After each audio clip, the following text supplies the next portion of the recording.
Hi friends, welcome back to Bharati's YouTube channel. ఈరోజు మనం చింతపండు మిరియాల రసం ఎలా చేసుకోవాలో నేర్చుకుందాం. దానికి కావాల్సిన ఇంగ్రీడియంట్స్: చింతపండు, వెల్లుల్లి, జీలకర్ర, మరాఠీ మొగ్గ, రాతి పువ్వు, మిరియాలు, ఎండుమిర్చి, కొత్తిమీర, కరివేపాకు. రసంలోకి ఇప్పుడు మనం రసం పౌడర్ రెడీ చేసుకుంటున్నాము. అందులోకి మిరియాలు,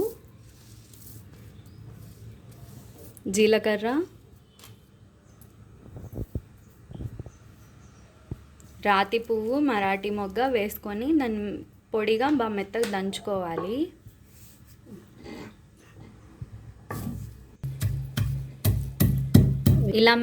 ఇలా మెత్తగా పౌడర్ అయిన తర్వాత అందులోకి వెల్లుల్లి, కొంచెం కరివేపాకు స్మెల్ కోసము, రసం బాగా టేస్టీగా ఉంటుందండి. దాన్ని కూడా మెత్తగా దంచేసుకోవాలి అంతా.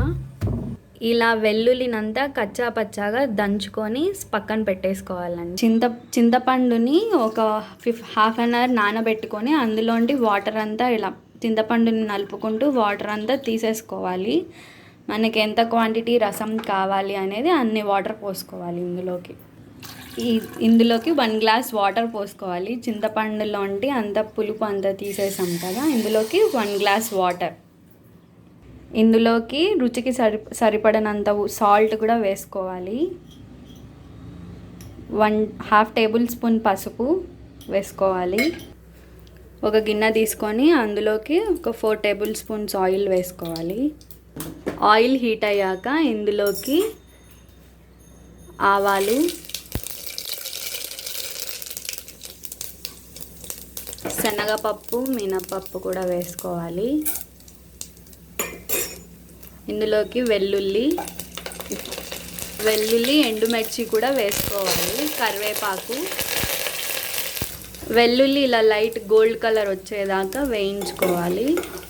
ఇందాక దంచి పెట్టుకున్న మసాలా అంతా వేసుకోవాలి. మిరియాలు, జీలకర్ర, మరాఠీ మొగ్గ, రాతి పువ్వు కలిపి మనం దంచుకున్నాం కదా, ఆ మిశ్రమాన్ని అంతా ఇందులోకి వేసుకొని పచ్చివాసన పోయే వరకు వేపుకోవాలి దీన్ని.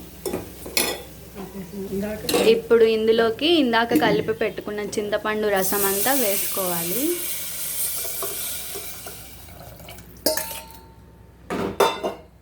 వేసుకున్న తర్వాత దీన్ని ఒక 5 మినిట్స్ వరకు ఉడకనిచ్చుకోవాలి. అంతా టమోటాలు ఏం వేసుకోలేదు కాబట్టి 5 మినిట్స్లో అంతా మసాలా అంతా వాటర్కి పట్టేసుకుంటుంది. ఇందులోకి కొంచెం కొత్తిమీర పైన వేసుకోవాలి. ఒక 1/2 టేబుల్ స్పూన్ షుగర్ కూడా వేసుకోవాలి ఇందులోకి.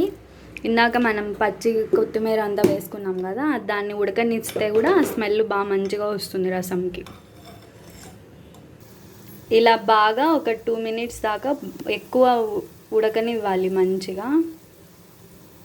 ఇలా ఉడికేటప్పుడే మంచి స్మెల్ వస్తుందండి. You can enjoy that. మిరియాల రసం రెడీ అయిపోయిందండి. ఇది జలుబుకి, దగ్గు, జ్వరము వచ్చినప్పుడు, థ్రోట్ ఇన్ఫెక్షన్స్ ఏమైనా ఉన్నప్పుడు దీన్ని చేసుకొని వేడి అన్నంలో తింటే చాలా రిలాక్స్డ్గా, తొందరగా జలుబు, దగ్గు కూడా తగ్గిపోతాయి. Thank you for watching. Bye.